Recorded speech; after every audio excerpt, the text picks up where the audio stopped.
Sound like it to me. Very disappointed with that version, I have to say, Vinny. Apologies for that. But it is, of course, the 40th anniversary since Elvis's death on Wednesday. So hence tonight our music theme is Elvis from start to finish. So with one more to come, hopefully we'll put in Always on My Mind, which I love that one. Do you like that one? Yeah, I do actually. Okay. I find it quite heartrending. Good. Well, we'll play that later on. You're very welcome to the programme tonight. This is the Vinny Hurl Show here on BBC Radio Ulster and on Foyle. We're going to talk now about A-level results. They are out this week. Very stressful time for teenagers and for parents. I remember it quite well. Sleepless nights, stress, anxiety. But here with some advice, whether the results are good or bad, we need to say, is a business consultant and all-round expert on the world, Linzi Conway. Do you like that introduction? It's a fantastic introduction. Hopefully I live up to that tonight, Vinny. Well, we'll tell you what, we will take scores and we'll let you know at the end. Nick Garbutt, good to know. Nick Garbutt and Fionola Meridith are still with us, and we are on Facebook if you fancy having a look. It's BBC Radio Ulster on Facebook. Stress, when it comes to anyone, is tough, but when you're that age and you feel like your whole world depends on what's about to happen next, Linzi, it's tough to deal with. It's very tough to deal with. I mean, you have spent the past 2 years of your life, really trying to focus on getting these grades, and whether they're good, bad or indifferent on Thursday, I think the key thing to remember is there are always choices. And I think, in the lead up to Thursday, to make sure that you have even thought about your plan A, but you've thought about your plan B, C, D and E, and thought about even whether you want to reprioritise those. It's difficult though, because sometimes, especially when you're that age, you think, right, well, this is what I want to do, this is what I have to get, and if I don't get it, then there isn't really a plan B, because that's what I want. That's maybe the uni my mates are going to, it's the career, the path I want to go down. Should you be preparing yourself beforehand? Well, I would probably be suggesting to, both parents and students, and no doubt career advisors would have been suggesting the same thing, is that at the minute, you do have to keep flexibility in mind. You would have been predicted to have certain grades, through your examinations, as you're going forward, and you hope to have those grades. But if you open your envelope on Thursday morning and it's not, you do have to have that flexibility of mind. I mean, I was doing sort of a quick straw poll, and asking some professional, colleagues that work with me, did you get the grades you wanted? Did you get... looking back on it, I didn't get what I wanted, and I think probably I chose my university course for the wrong reasons. What reasons did you have for picking? I picked my course probably more thinking that it would be impressive maybe to my friends. It was what was expected of me. Really? That surprises me, because you seem like a very, your head screwed on type of person, but obviously we're different at different ages, and absolutely. Hindsight, that horrendous word. Mm-hmm. Nick, what about you in terms of your qualifications? Did you have any disappointments? No, well, A-levels, I peaked when I took my A-levels a couple of years early, and I peaked at that age and took your went A-levels down early. Yeah, he comes in here, he swoops in here in his leather jacket talking about taking A-levels early. Fionola? Did I take my... No, I didn't take my A-levels early. I did them at the appropriate time. Any big disappointments in terms of your qualifications? No. Don't want to sound horribly arrogant, but everything went according to plan, and I managed to be a student for nearly 10 years. What? Did my undergraduate degree and then took a year out during that to have my son, did an MA, and then had my daughter and did a PhD. So I was combining motherhood and study for that is to be commended. The reason I ask is I did my 11 plus and I failed it, and I remember it was a 1, 2, 3 and 4 at that point, opening the envelope and trying to convince my mum that they had sent me the wrong results, not because I was trying to lie to her, but because I was sure I had passed. I had been made to do an hour studying every night, but what I would do is doodle in my book, and I didn't understand, I didn't comprehend in terms of maturity what impact that was going to have in terms of the result that I got. And then that takes me back, Linzi, to the issue of maturity and that next step. If you have to repeat, then that quite often feels like you are the biggest failure. You're now in with a class of people that you didn't go to school with.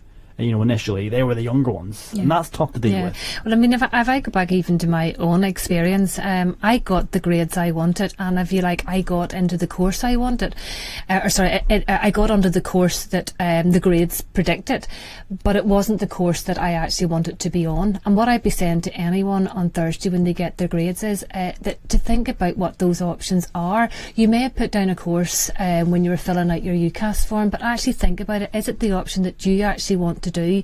Is it the right option for you? Make sure that you've looked around. Look at, for example, at the FE colleges.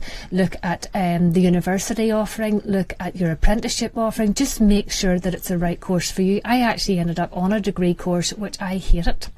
And I'm probably a bit like Fionola. I spent 8 years at university, but probably 4 years doing a course I didn't want, and 4 years trying to retrain into something that I did want. And that goes back to maturity of choice at that age. And I think, the main thing I would want to be stressing to listeners tonight is to make sure that, whatever choice that happens, whether your grades could come out and they could be better than what you predicted, it's time to even look then and think, again, is the option that I put down for 1, 2 or 3, is it right? And to maybe take a breath on that morning to actually think, about what choices are actually available to you, because there's lots out there. There are a lot out there, and I guess that can add to the stress and concern, but it can also be great as well, because you've got so many options that are then open to you. There's also the option of a gap year, which can be in between your A levels and going to university as opposed to after uni.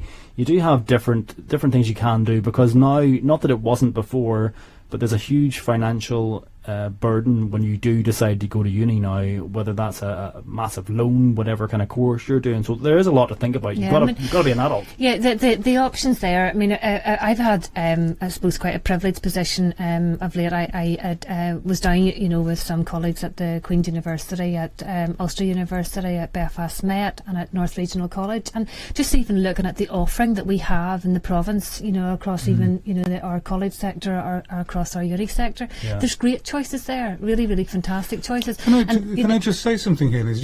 Hope you don't mind. It's just that I think, and speak from personal experience as well, that people should never confuse doing well at A levels with being a success in life. I agree. Yeah. You look at my best friend at school. He got a D and 2 E's for his A levels. I got 3 A's. He's now a multi-millionaire, and I'm scraping by. The wealthiest person that we had in Northern Ireland in recent years, Lord Ballyedmund, Eddie Hockey. He left school with nothing. That's incredible. Nothing at all. Didn't have a single qualification. So, I just, if it's okay to say this, I'd just like to say to any parent or any kid out there that, it doesn't matter. Obviously work hard as you can. It really isn't the end of the world. It's not the end of the world. Yeah. Who remembers their A-level results now? I mean, I've even said, I've a daughter who's expecting results from her GCSE controlled assessments, which they do now in 4th year.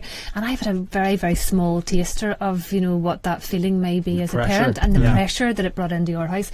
And I'm trying to stress, to my daughter at this stage as well, like whatever you're happy doing, we're going to be proud of, no matter what, comes at me. And I think, that they do put such pressure on themselves. Yeah, and there's, just briefly before we move on, Lindsay, in terms of money, quite often that is what drives a lot of different elements of our lives. But when you're picking the job or the career path you want to go down, but it's maybe important to think beyond that as well, because, for example, if you become a doctor, yes, you might have a lot of money, but if you also want to have a lot of free time, especially in your 20s, then you're probably not going to get that with that career, so you need to think about the different aspects. Absolutely. I mean, from my own experience back in the day, picking the right course now is very, very important, and taking the time to pick the right one is crucial. Lindsay, you're going to stay with us. You have on the air with you tonight Linzi Conway, we have Nick Garbutt, and we have Fionola Meridith. We're going to move on to something completely different now, although we touched on it slightly earlier on, and that is your parents. And sometimes you can be amazed at how much they have actually learned over the years. We all remember our teenage years when we thought that they knew so little, whether it's maybe experience or they've been taking night classes, and it just finally seems to be that they are on our wavelength, or the horrific possibility that it could be that you're becoming them. You are taking on some of the traits that they have, maybe the things you found embarrassing for a long time. Fionola, it's different for everyone, but have you experienced any of this yourself? I think so. Although when you were talking there, I was reminded of that Mark Twain quotation, which I can't say exactly as it is, but it was something like, "Oh, when I was 14, my father, I just couldn't stand to be around him, but now I'm 21. It's amazing how much the old man has improved in the last 7 years." And it kind of does say a lot about how your view of your parents, it does change from when you're kind of stropping around in your teenage years. And I think one of the things with me is when I had children myself, made a big difference to how I sort of saw my parents and how I related to them, because you know then what it's like to be a parent. And I had children really young. I was 20 when I had my first child, and I think it really transformed my understanding of what my parents had gone through in bringing up me and my brother. And so I suppose you just have more empathy, and you get older and you get a bit more experienced and you get less judgmental. I just get so cross with my dad if he disagreed with me, and be very and that did go on right through my 20s, I'm sure I would say. You're still like that now. Yeah, I'm very chill now. I can handle him disagreeing with me. I just say, "Dad, have you been reading the Daily Mail?" Is that fair, Nick? Is it totally us that have changed, that we are now feeling like we're more like our parents, or have they changed? Can they change over time as well?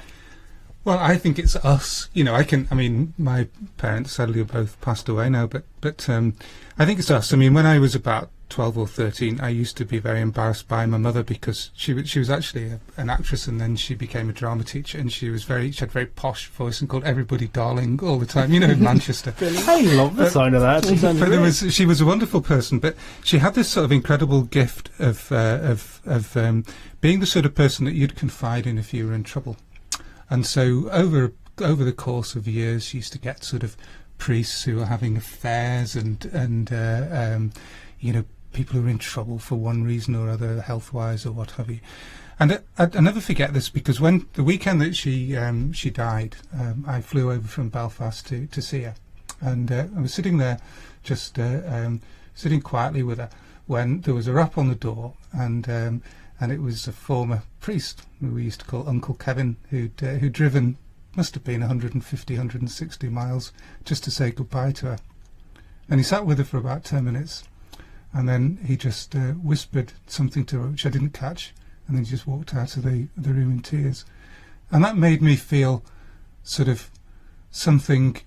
I can't. It's hard to put into words how much that made me feel about my mother and the good that maybe she'd done for other people. There's an element of pride there that maybe when you are a young, stroppy teen, you don't realise the good that they can do. No, not at all. And I felt so terrible about it as well, for being sort of, like resentful of her and embarrassed by her at that time. It's just standard, though, Lindsay, to be embarrassed by your parents. I think that's just, part of growing up.